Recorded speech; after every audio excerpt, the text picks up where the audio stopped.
Okay. I guess as we stand here right now, not where we wanted to be. Again, it's sort of like a broken record up here. You keep talking about what you're talking, what we continue to talk about every single week. So my main focus this week with our football team is everybody has a future, much like I said last week. You have a future and you can go in either direction. It's your choice as a football player and as a person which direction you go in. Thus far what I've seen from our football team, we come out and we play hard, we compete, we have good practices. We just got to play a little bit better down the stretch. It's not one particular problem, it's an assortment of things that occur usually at different times. So you got to remedy those situations and move forward. And it's amazing when you really take it into context where we're at right now compared to where we were at last year. But that's reality, and reality sets in on you. So our goals remain the same. It'll always be about relationships. It'll always be about getting their degree. It'll always be about winning football games and helping them grow as people. Those four things. I think to do that, we all have to be accountable for what's going on. It starts with me and permeates throughout our football team. But with that, we have to stay upbeat and optimistic, as I said last week, and we got to compete. We got to compete at the highest level. And I see us competing out there, but sometimes, you got to do the right thing as well. But you've got to compete. You can't get nervous on a play or nervous in a 2-minute situation, and let your fundamentals go away from your level of competition. Because I think that when you lose confidence, I think your fundamentals go in a different way. So with that said, Rutgers comes to town.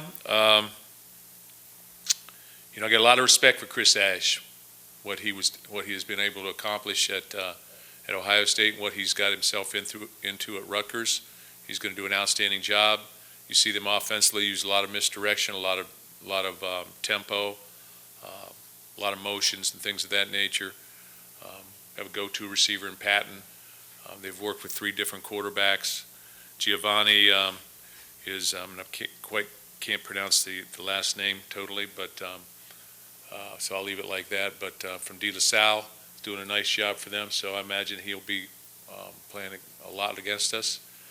But when you look at their football team right now, you see a lot of what Ohio State does defensively, and really, quite honestly, what a lot of Tom Herman did probably offensively. So there's some carryover in that regard.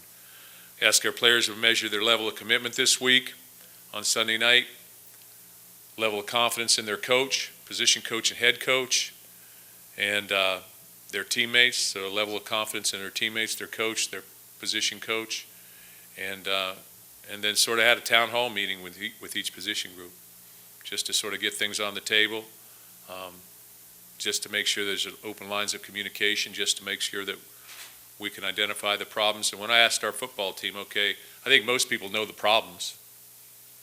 I'm sure whoever becomes president of the United States today knows the problems. But we've got to find the solutions.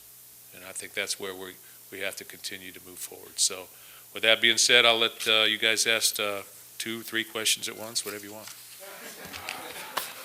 Okay. Hey, Mark, I promise I'm just asking one right now. You've talked about knowing the issues and being a broken record. We see the same kind of problems. Is any of you surprised that now 7 losses in that we're still seeing those same mistakes? Or it doesn't seem like there's been much progress, and it's coming from, all sorts of different places.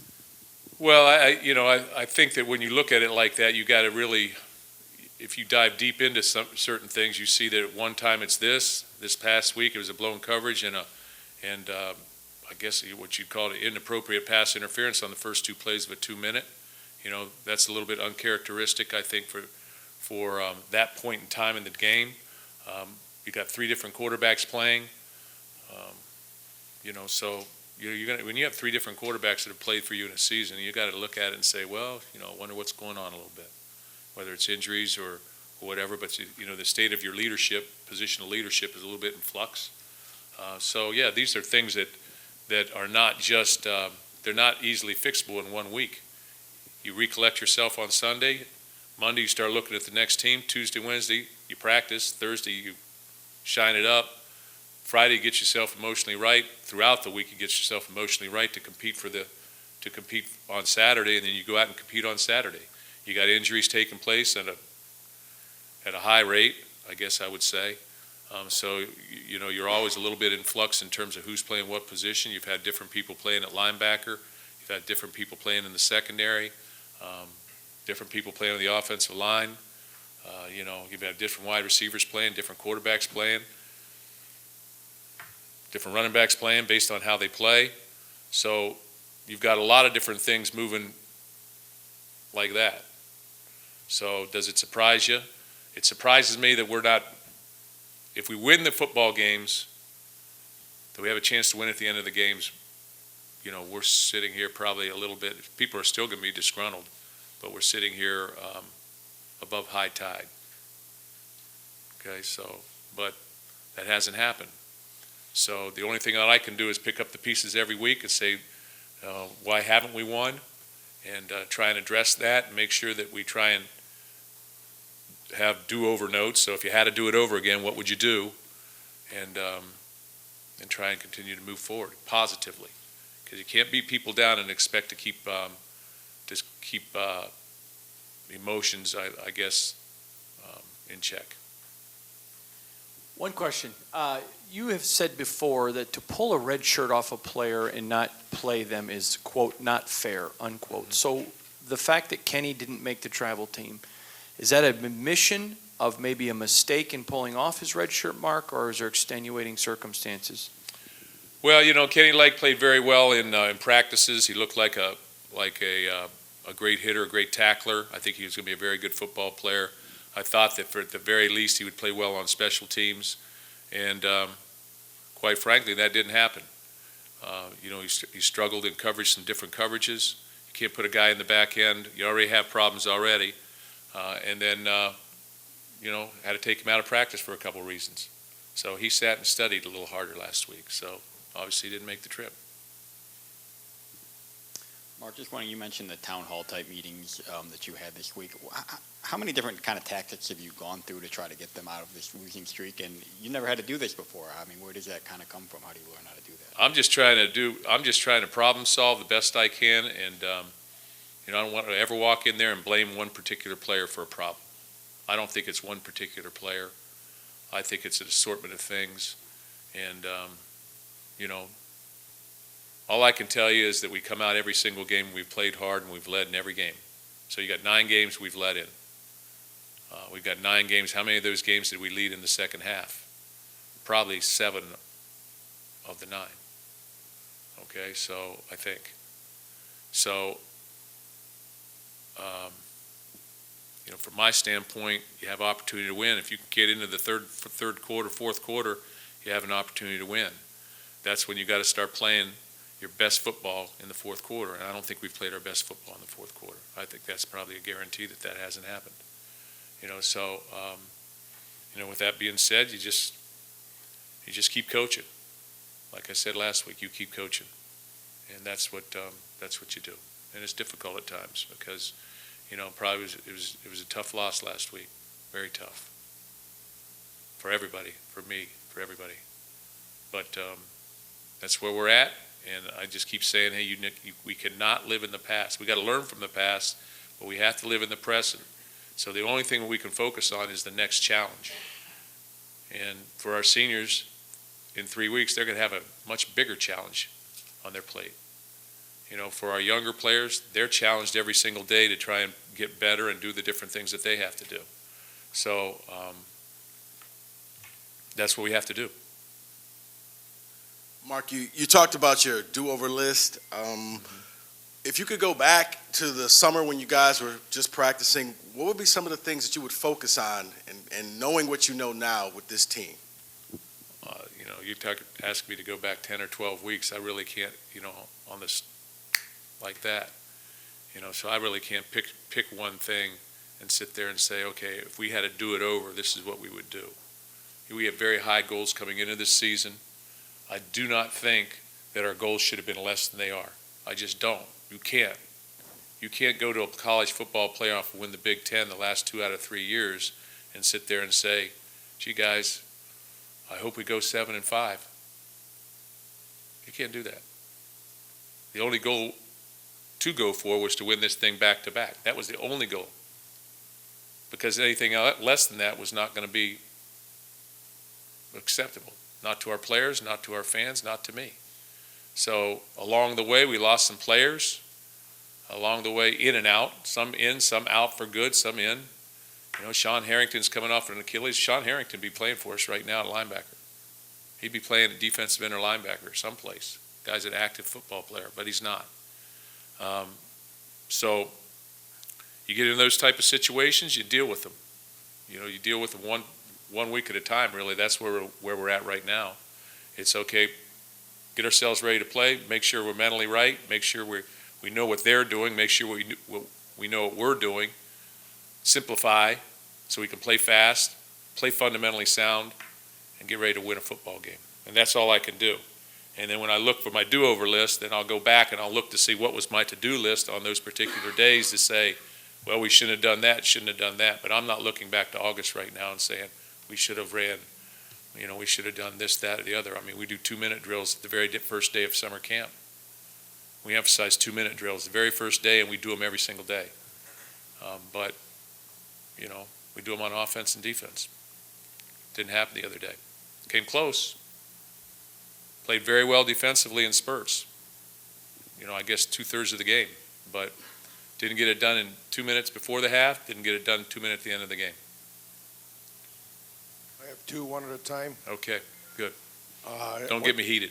This is actually similar to that. We just turned back our clocks this weekend. You must wake up every day wanting to turn back the clock on this season. I mean, this has been as surprising to you as it's been to us, hasn't it? Yeah. Oh, yeah. Shocking. I live it. Like I told my players, I live it. You guys will go and write another sports story for somebody else or something. I live this. I work 90 hours a week at this. Okay, our players are young people. They're resilient. Okay, but they're living it too. Okay, our coaches, this is what they do for a living. They live it. So yeah, it's you know, you scratch your head a little bit how this could happen, how that can happen. You look at some of the things that have happened from a personnel standpoint. You got to remember, you know, at times we're playing with 3 true freshman defensive linemen. You ask yourself, the 3 guys who just left and are playing in the NFL on the defensive line, Joe Heath, I guess LT, and although he's out right now, and Shalik, where were they at as true freshmen? They weren't not near ready to play at this level. And so, but we're playing with those guys. So those guys are getting better, and they'll be good players, but they're young players. Raekwon Williams, young player, freshman. So it just sort of is what it is. So in those town hall meetings, when you looked in your players' eyes, what did you see? Because it's been surmised this is now suddenly a program in disarray. You don't believe that, do you? No, I don't think we're in disarray. I think that we're, you know, like any team that's lost some games like this, you're struggling. You're trying to find answers. You know, you don't want to always accept the responsibility. It's not me. That's what people want to say. Oh, it's not me. You know, I'm just a scout teamer. I'm not even playing. Everybody's involved. But what I want to make sure that there is that there's open lines of communication within our team and our coaches, and that you can lay things on the table, and you try and get better every single day. And you know, things are never quite as bad as you think, and they're really never as good as you think either. You know, so that's basically probably the gist of every problem out there. Mark, kind of following up on that, we've talked in the past with you. You've mentioned when things were going much better. I remember the Rose Bowl. You talked about the role your faith played then.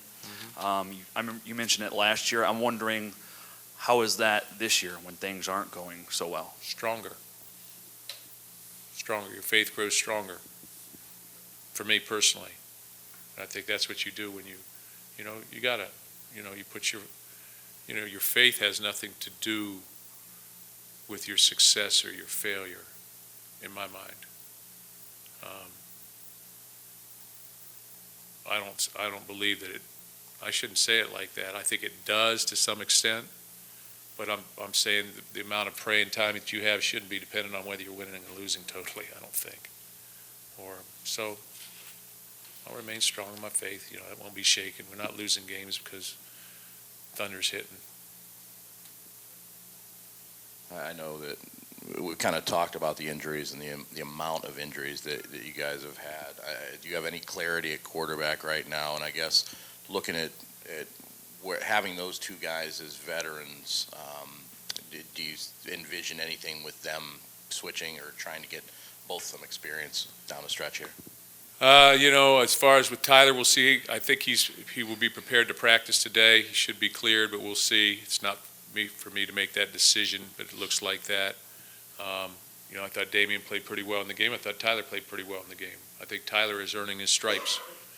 I think that coming into the season, he was a guy that had quarterbacked 1.5 games, and I think right now the way he's handled the situation that's been thrust upon him has been very mature.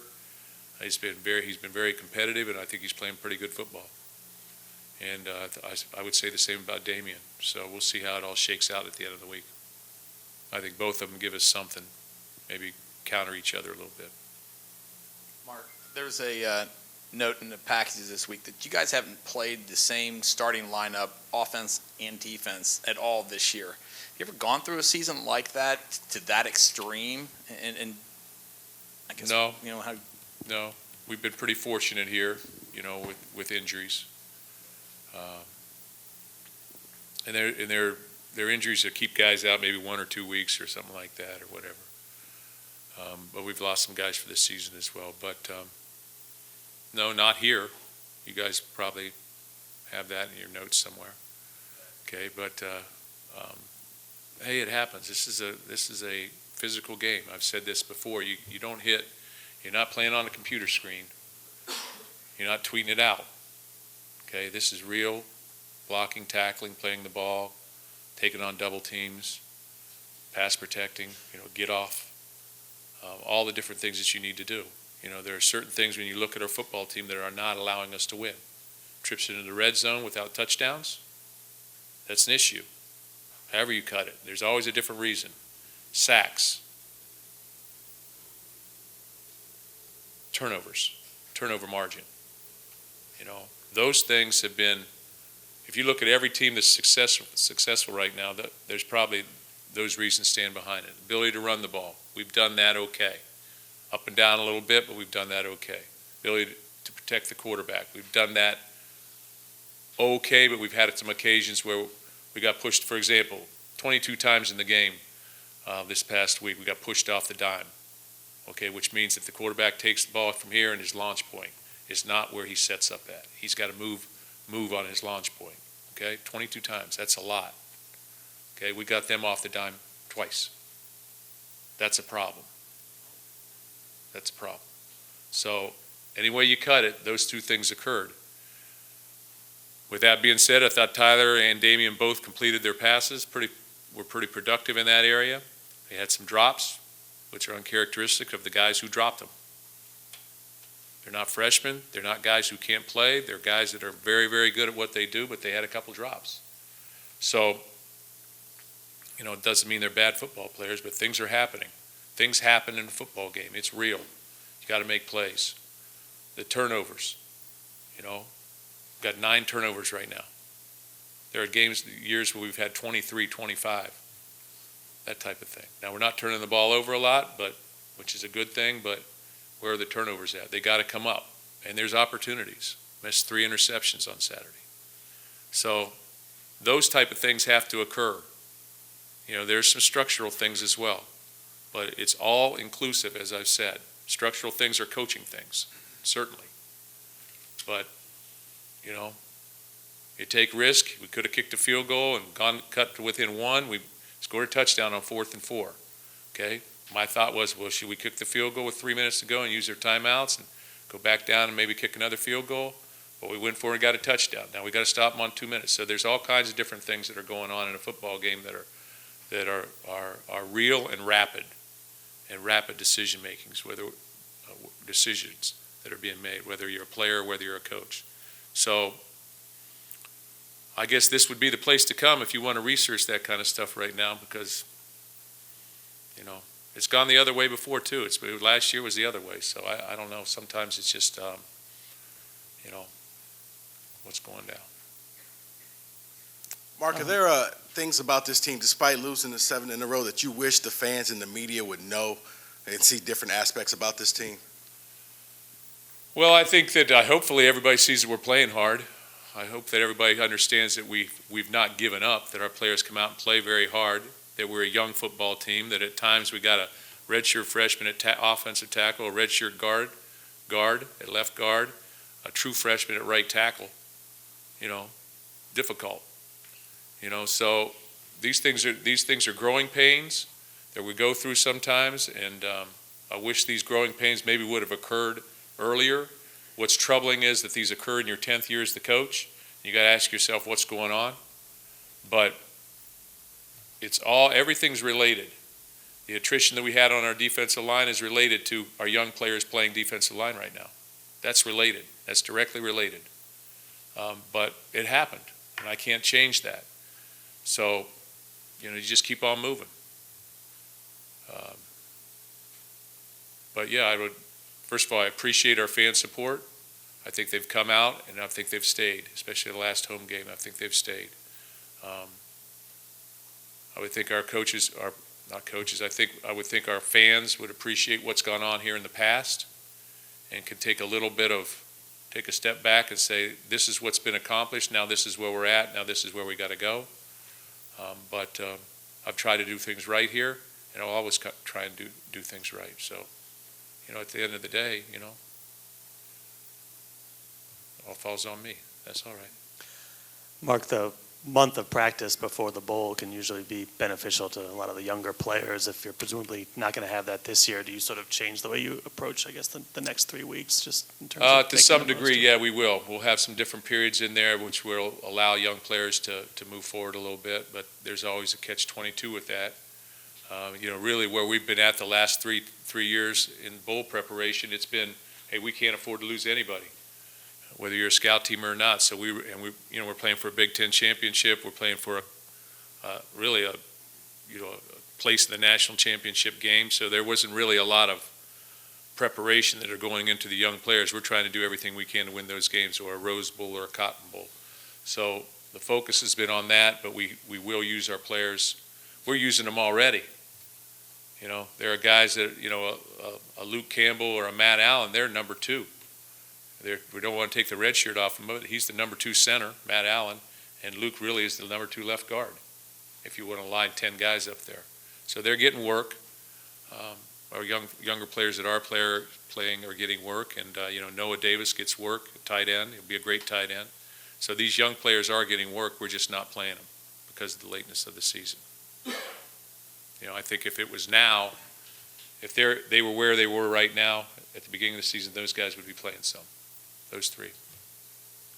Mark, 10 penalties in the opener, 10 penalties in Game 9 on the to-do list. How does a coach improve a team's focus and keep it from beating itself sometimes? Well, you send some of those penalties in to be reviewed. That's the first thing you do. That's number 1. Maybe that'll cut down a couple of them. Mark, just wondering if there's any non-quarterback injury updates you can provide. Malik McDowell, Monte Nicholson, David Vigil, No, and those guys. I really can't. It's been getting long. Last one. Without breaching any confidentiality in these town hall meetings that you had, was there anything that surprised you that you heard, and were you able to clear the air, maybe get some cleansing done that's going to lead to more productivity? I went through, first of all, I asked them to, if they want to be in those, to come in those. If they don't want to be in them, don't come in.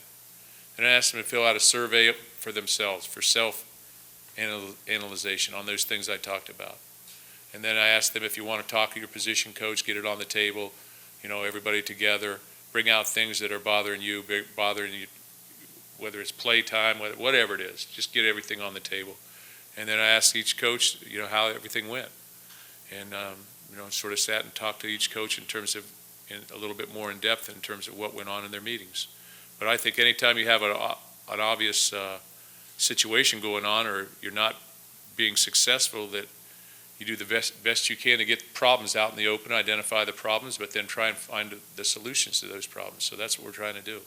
Now, all the solutions can't be solved right now, and some of them are are just hard line blocking, tackling, catching the ball, or making a call. They're just things like that. But we'll try and control the things that we can control. And my biggest concern is when you're going through something like this is what's the chemistry like? What's their emotional state like? What's their emotional state today at practice? And so I wanted to make sure that we could do everything we can to try and alleviate those issues. Thanks, Coach. Thanks, guys.